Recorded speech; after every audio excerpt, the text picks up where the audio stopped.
After discussing the scalar or dot product, I want to discuss with you what is the vector or cross product. In fact, vector product of two vectors is a vector quantity, and in the cross product, the direction of the resulting vector is the perpendicular to the plane in which these two vectors lies. If A and B are the two vectors lying in a plane, then the value of A cross B given by magnitude of vector A into magnitude of vector B into sine theta. Theta is the angle between A and B, between vector A and vector B. If I leave till this step, it is a scalar quantity. This is multiplied by n cap. Now a question raised. You have heard about I cap. I cap is the unit vector in the direction of x axis. J cap is the vector in the direction of y axis. K cap is the vector in the direction of z axis. What is this n cap? As I am telling you, you remember that vector or cross product is a vector quantity whose resulting direction is the direction which is perpendicular to the plane in which vector A and vector B lies. So n vector, n cap is the unit vector in the direction of the plane which is perpendicular to A and B. Now, what is the condition for two vectors to be parallel with the help of your this product, that is vector product? If two vectors are parallel, meaning by their theta is 0, and if theta is 0, then sine 0 is 0, sine 0 into entire is 0. So what conclusion is drawn? If A and B are two vectors which are parallel, if A is parallel to B, this is the symbol of parallel. If vector A is parallel to vector B, then A cross B is equals to what? 0. Vector A cross vector B is equals to 0, then its reverse of the conclusion comes as that two vectors are parallel, or if vectors are parallel, then their cross product will be 0 because of sine 0 is 0. Third thing I want to discuss with you, you remember the result if there is a parallelogram. A parallelogram has four sides, it has two pairs of opposite sides, it has four pairs of your adjacent sides. Area of that parallelogram whose two adjacent sides are given by vector A and vector B. If there is a parallelogram ABCD and the direction or the side AB is given by vector A and side BC is given by vector B.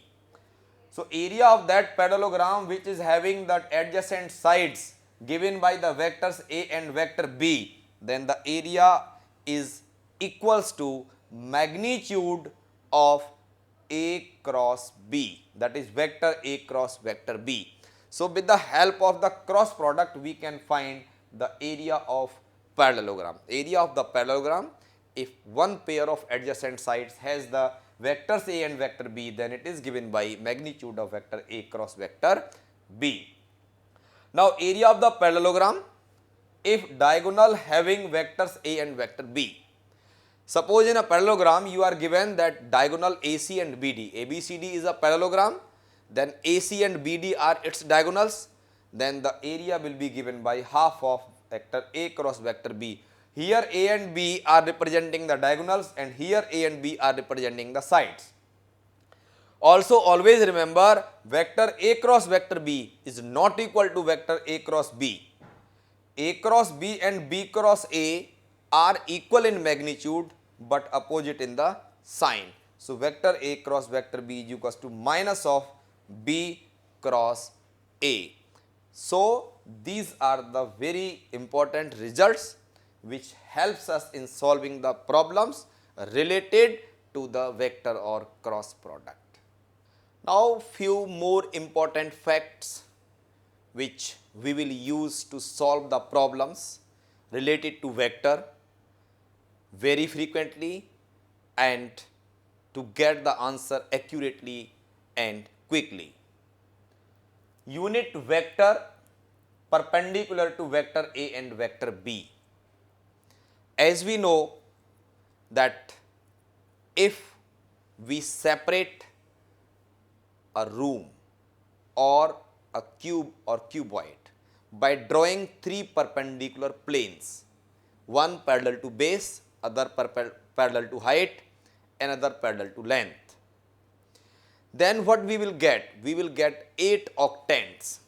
As in a plane, if we draw two perpendicular lines, we get 4 quadrants. Similarly, if the space, a cuboid, is separated by three planes which are perpendicular to each other, then we get 8 octants. Why I want to tell you this? The reason is unit vector perpendicular to A and B is given by plus minus vector A cross vector B upon magnitude of A cross B. It may be plus also or it may be minus also. This can be explained you if we have a vector A and vector B, they lies in some plane, then A cross B, it is the resulting direction is n cap. That means a vector which is perpendicular to both the planes perpendicular to that in which plane A and B lies. So if one is upward, then other is the downward. And two vectors are in opposite side are given by the plus and minus. So plus minus I have written because one of the unit vector perpendicular to can be upward and other can be downward. For any two vectors A and B, you always remember this property that magnitude of A cross B is whole square. That is the square of their cross products magnitude, and square of their dot is equals to magnitude of A square into magnitude of B square. So we can say that A cross B and this is written as A B sin theta. After doing square we get similarly A B cos theta. So we get the result magnitude of A square into magnitude of B square. For any vector A, the result is if A cross I whole square plus A cross j whole square plus A cross k whole square, it is given by twice of magnitude of A whole square. Now the area of the triangle ABC. ABC is a triangle. Side AB is given by the AB vector. Side BC is given by the BC vector. Side AC is given by the CA vector. Side BA will be given by BA vector. Side CB will be given by CB vector. Side CA will be given by CA vector. So area of the triangle ABC can be given by either half of AB cross AC's magnitude or half of BC cross BA's magnitude or half of CB cross CA's magnitude. So with the help of cross product, even you can find the area of the triangle if their sides vectors are known to you or you can calculate. Now these are the important results which are useful for solving the problems, that how to find the length of the perpendicular from the vertex C on the side AB of triangle ABC. We have a triangle ABC, one of the vertex is A, another is B, next is C. Their locations, position vectors are given by vector A, vector B and vector C. Then length of the perpendicular fall from vertex C to the side AB. It is given by magnitude of A cross B plus B cross C plus C cross A upon magnitude of A minus B. This is the length of perpendicular drawn from the vertex C to the side AB of the triangle ABC. After it there is a cyclic rotation. If I, J, K, already explained you, are the vectors in the direction of X, Y and Z, then I cross J is equal to K. J cross K is equals to I and K cross I is equals to J. Reverse of it, if you will change the direction, K cross J is equals to minus I, J cross I is equals to minus K and I cross K is equals to minus J. I also want to explain you the very important part, that is what are the dot and the cross product of these unit vectors with itself. It is if given that I dot I, you will say is equals to J dot J and also is equals to K dot K, and what are these values all equal to 1. But if I dot J or I dot K, or if it is J dot K, or if it is J dot I, or if it is K dot I, all the results are 0. So remember, in case of the dot product, if the dot product of a unit vector with itself, then answer is 1, and if the dot product of the unit vector of the system of mutually perpendicular toward x, y, z axis is what? 0.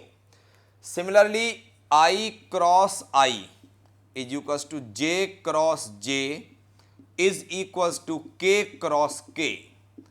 The cross product with itself is also equal to 0, because in the cross product we notice the angle is given by sin theta and sin 0 is 0, and in the cross product angle is 0, so it becomes 0, and in the dot product if lines are perpendicular then cos 90 is 0. So because of that you need to remember that the dot product with other which is perpendicular is 0 and cross product with itself is 0.